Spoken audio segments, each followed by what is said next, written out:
So I'm getting comments and complaints asking me to discuss this union cutback crap taking place down in Wisconsin. I had no intentions of covering this. I've made it clear that I haven't been following pretty much any of it, or at least anything past the initial stages of it, first couple of weeks. And it's already well over a month in, so yeah, last couple of weeks I've sort of been on the outside looking in. I gave up on it. There was just nothing there to capture my attention, nothing out of the ordinary. We see this sort of stuff from time to time. So, apparently, though, if you don't follow every last bit of it, and unless you do a video advocating for it, that's going to justify speculation. And now, apparently, I don't care about labor or the little guy and stuff like that. And that's just such a crock of shit. So, I'll just take a few minutes here to explain why I'm not crying anyone a river over any of these proposed cutbacks. And yeah, just to clarify, I haven't kept up with all the developing details, so if there's some sort of a drastic change, which I don't think there was, I haven't seen it. But then again, I haven't seen the specific developments, or I haven't even seen the essentials. I haven't seen these things addressed by the people who seem to be the most invested in all of this. And really, the essentials should be all over the frickin' forums and any other video that gets made. And I just don't see the details. And that to me suggests that a few things as far as this being mostly a ideological battle, sort of a just root for the home team type of thing. And I'm not a rooter of home teams. Okay, I'm a rooter of fairness and logic, as self-aggrandizing as that may strike everyone. But yeah, that's what I believe. So yeah, from what I've seen, the essentials that everyone should be focusing on, stuff like what are these protesters earning currently, how much of that do they stand to lose, or what benefits do they have currently, and how many of those benefits do they stand to lose. Just stuff like that. That's sort of the background from what I've seen. And I know for a fact that there are lots of people who are just hopping onto this thing without knowing any of this. They're simply jumping onto this because it's, the noble workers versus the evil cutback advocates. So yeah, let's not even mildly entertain the idea that these protesters might have it okay. All right, they might have it okay even after the cutbacks. Because what instigated this whole thing, as far as I recall, is that the public workers are now going to have to pay more for their health insurance and pensions, with their take-home pay being cut by around 7%. Now the Walker guy said that, and yeah, people are calling bullshit on him, but if you do the math, he is right. But yeah, he said that there are no other options, since he's facing a deficit of 137 million in the current state budget, with the prospect of a 3.6 billion hole in the forthcoming 2-year budget. So they don't do the cuts, then they're just going to continue with the layoffs. That's what they've been doing for the past couple of months, bit by bit. So yeah, that's what they've been doing in Wisconsin. So you do the math. And again, these people, the majority of these people, they had no problems doing the math when it came to the 3% hike proposals on the wealthiest 2% of income earners from a few months back. And just because I agree with that assessment, and I believe that the rich should have to sacrifice right now by way of higher tax rates, that doesn't mean that I'm just going to exclude decently paid public workers from having to sacrifice as well. And they are decently paid. Let's just get that straight. Average teacher salary in Wisconsin is around 50 grand per year. And maybe despite that 50 grand per year, they still find it a little tight right now. But that's because they want to do the 2 kids thing, they want to do the 2-story house thing, they want to do the SUV thing, the whole 9 yards. And to that I say, no can do. I mean, when a debt crisis turns this ugly, then I say everyone in the upper and middle class should get squeezed a little. And yes, a measly 7% hike, or 7% cut I should say, that is a little. Okay, a cut in the take-home pay, I mean. Yeah, 7%, it's nothing. It's just, this is all just freaking hysteria. Americans need a president who's going to be frank with them about this and straightforward, and he's going to tell them pretty much what I just said right now. And they're not getting that. They're getting a bunch of wormy talking points about Joe the retard plumbing his own ass. So fuck that shit. And if you disagree here, but you agree that the top 2% should get taxed more, then you're just on the other side of the extreme. The extreme of this fanaticism, class warfare bullshit. So yeah, you tell me realistically, okay, how you would handle the current budget crisis this state faces, okay? Now, obviously you can suggest things that you know they're not going to go for, like you know they're not going to end the drug war, you know they're not going to cut their own, pay. The politicians proposing this, you know they're not going to stop arresting hookers and throwing them in jail. So that's a nice sort of utopian solution, but let's look at realistic solutions. There's a $137 million deficit right now and a $3.6 billion hole in the works if things keep going at this rate. So how would you handle that? I mean, it's easy to just get all sanctimonious and say that the workers should just be left alone. I mean, a 5-year-old can make that argument. A 5-year-old can look at the workers getting together this way and can get all warm and fuzzy over it and what? What do these people actually propose as a solution towards fixing the actual issues? I mean, would you take it all out on the upper class? Would you actually throw the burden of what is pretty much a formation of a depression? You'd throw all of that onto one class? You think that's not the least bit excessive?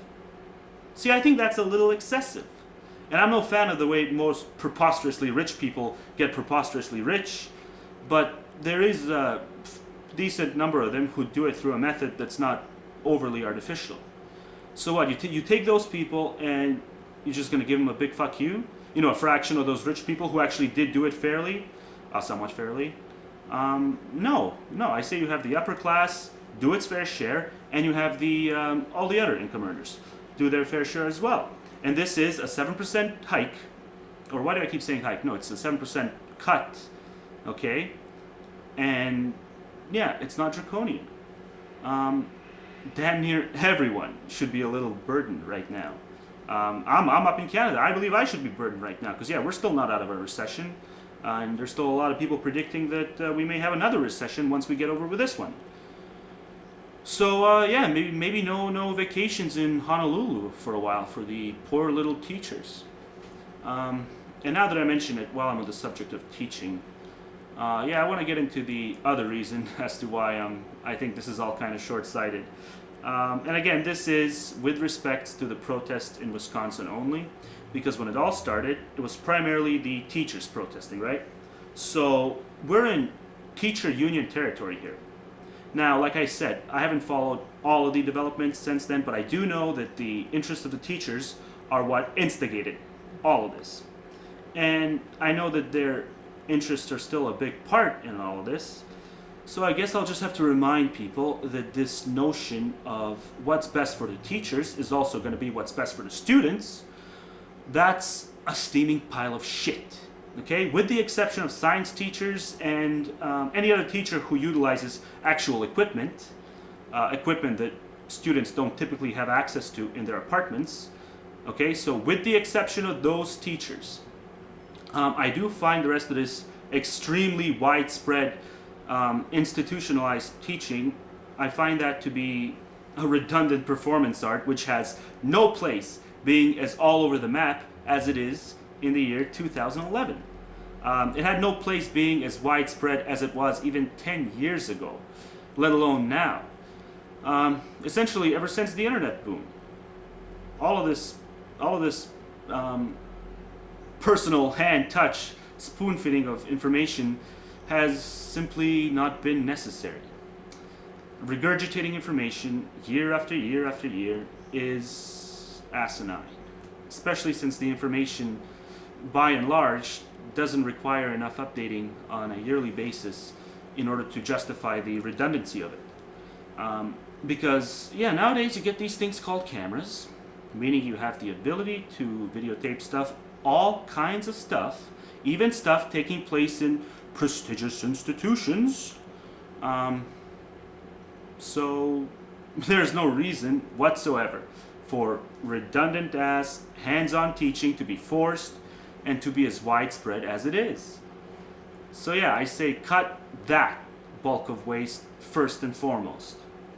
And if there are still some students who feel the need that who feel that there's something magical about gleaning information while being physically present inside the prestigious institution, the magical eye-opening, the character-building, bond-forming joyride. If they're under the impression that they cannot glean this information by reading the same text elsewhere, or by listening to the same words uttered by the same teacher elsewhere, electronically, if they feel this way, then they can still physically attend. I wouldn't care. What I care about is the expectation that they have to this very day that they're just going to be entitled to have someone other than them fund their performance teacher arts salary, and their notion that any student who doesn't want to attend, who doesn't need to attend physically, should not be eligible to even have a chance to prove them wrong. Prove them wrong by taking the exam and succeeding. I'm sorry, but most bad students I've known in my lifetime, they did not perform poorly just because they didn't have that special bond with their teacher. Okay? As if they just, they couldn't find their own Mr. Feeney or something. No, it had nothing to do with that. They were apathetic, first and foremost, and their apathy was rooted in the fact that they were realistic enough to look around and accept that, to accept reality. The reality of the fact that most people, not most people, but lots of people end up working dead-end jobs, okay? Most people barely ever get to have their dream job, and if they do, most of them don't get to keep it. They don't retain it for any sort of extended period of time. Unless they're really good at playing politics, because that's what it takes to maintain really good jobs. But then again, if you're a decent human being, it wouldn't matter anyway, because you're going to have too much character to subject yourself to that slimy kind of game playing. And when it comes to the majority of highly paid positions, the truth is that it's not going to be enough to just do your job well. You have to be pretty fucking opportunistic. You got to be a fucking hyena at every step of the way to retain it. So yeah, you couple that with these insanely high tuition rates, or tuition fees rather, and yeah, just the sheer number of graduates who end up having to spend the next 15 years of their lives paying off all of that post-secondary debt. Not to mention all the people who just end up being unable to use their diploma for anything other than wiping their own ass with it, with the upcoming depression and all. You counter in all of these things, and you go to a teacher who doesn't get that, or you go to, let's say, a teenager living in the slums who is able to see, who can see the reality for what it is, the reality of all these factors. And then what? What's your solution to that? And the kid gets told some one-dimensional Oprah-esque tripe like, well, it's going to be a long, hard road, no doubt. We know that. But when you turn 28, you'll see that it'll all be worth it. It'll all be worth it because, so just don't go spending the best years of your life having fun for more than 2 hours a day or anything. No. Go to classes, go to work to pay off your classes, and study up in your spare time too. Your spare time, right? And what? You people think that that's reasonable? You think that throwing more money at high school teachers is going to be the solution to that predicament that goes on in the mind of these kids? No, it's irrelevant. Whether we're talking about paying them more, as Obama seems to want to do for some idiotic reason, or if we're talking about reducing their pay by a measly 7%. Worrying about making every last teacher content is not going to do anything.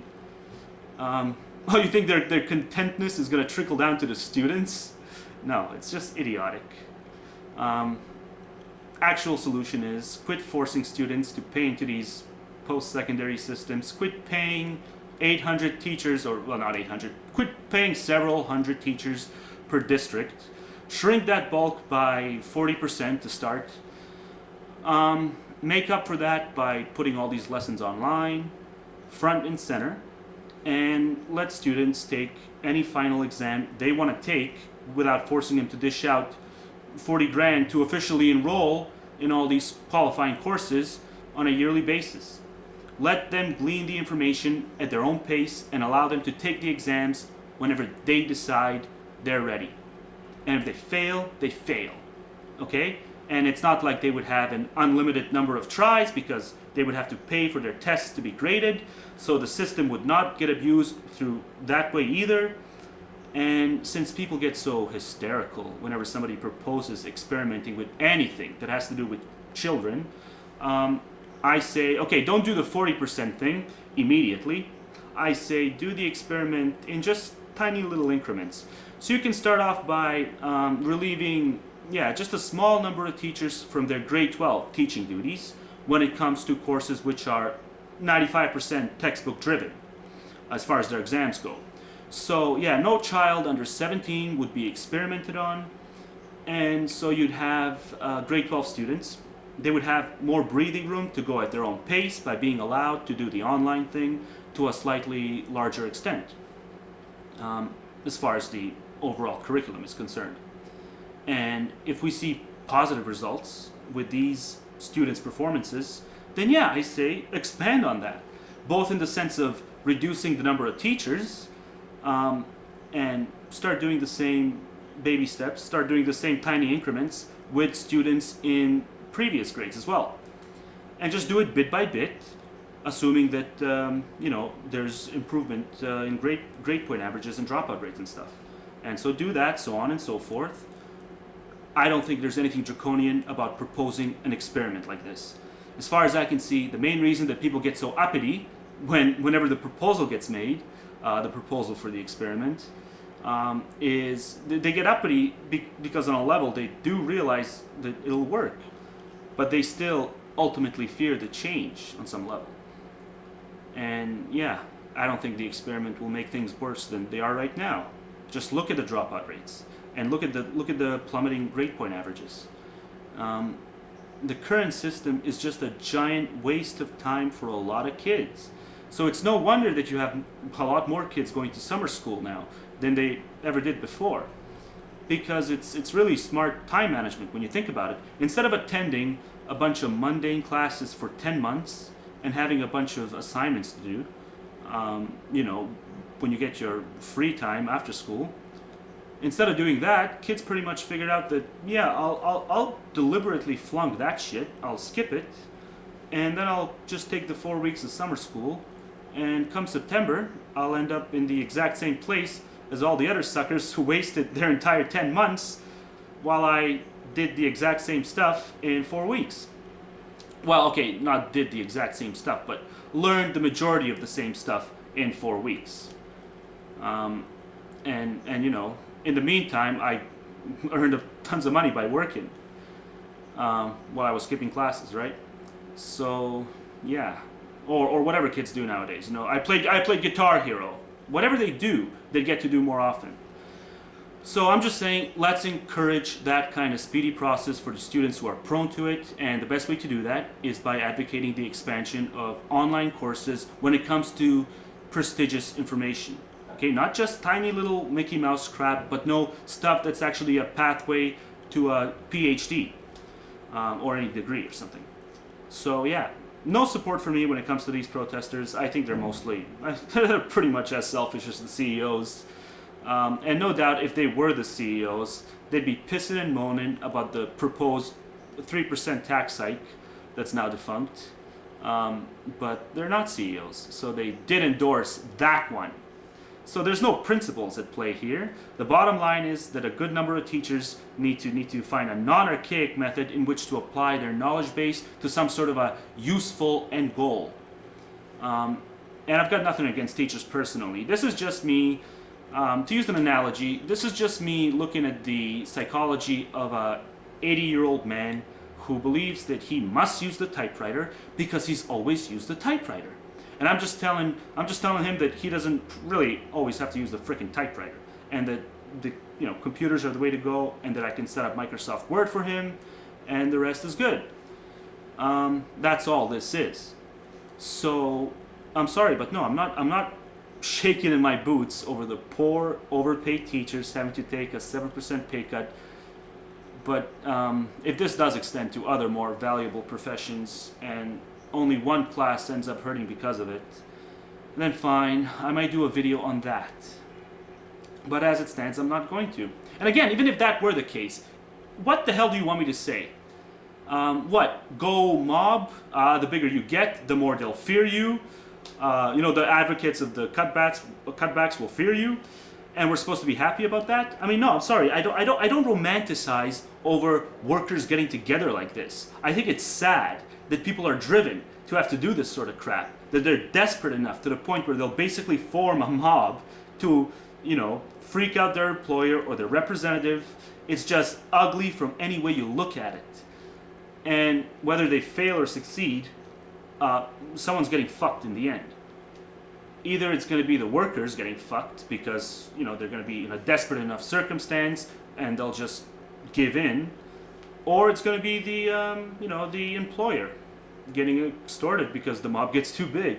So there's nothing to celebrate here, unless you just like sticking it to the man, and that's just crap. So yeah, you people who seem to enjoy playing cheerleader for these spoiled, greedy assholes, try to remember that there's a huge deficit to deal with here, and it's either this or ongoing layoffs, or something else which nobody's yet to propose. At least, nothing realistic. Okay, yes, obviously, ending the drug war is fucking. I'm all for that. Making prostitution legal. Yes, it would save major taxpayer dollars, but that's not going to happen. So I'm just trying to think of something realistic that can get proposed that these people will actually consider. And I guarantee you, the same very people, okay, who are all up in arms over the Bush era tax cuts not being extended, or being extended, I should say. And there's nothing wrong with complaining about that, as long as they're going to be principled enough to apply at least some level of responsibility to the people who are closer to their income range. But they don't want to do that because it's not really about the deficit, it's about this class warfare bullshit and these moronic left-right stupid little rivalries in the States. So yeah, with me it is about the deficit, it is about the budget, that's where I'm coming from. And if you're going to have some level of income earners chip in, you should have the rest of them chip in as well. And yeah, I didn't want to do this video. I wanted to do a video on a real subject, but I guess that'll just have to wait. As I waste my time with the inevitable fallout this crap is bound to generate. And what else? Yeah, I had some people tell me that my last video never made it to their sub box, so in case you missed it, I'll bubble it and I'll link it, and go watch it if you missed it. So yeah, that's about it. And yes, I know that the deficit is not going to be paid off even if everybody is taxed at a preposterously high rate, but it's a start.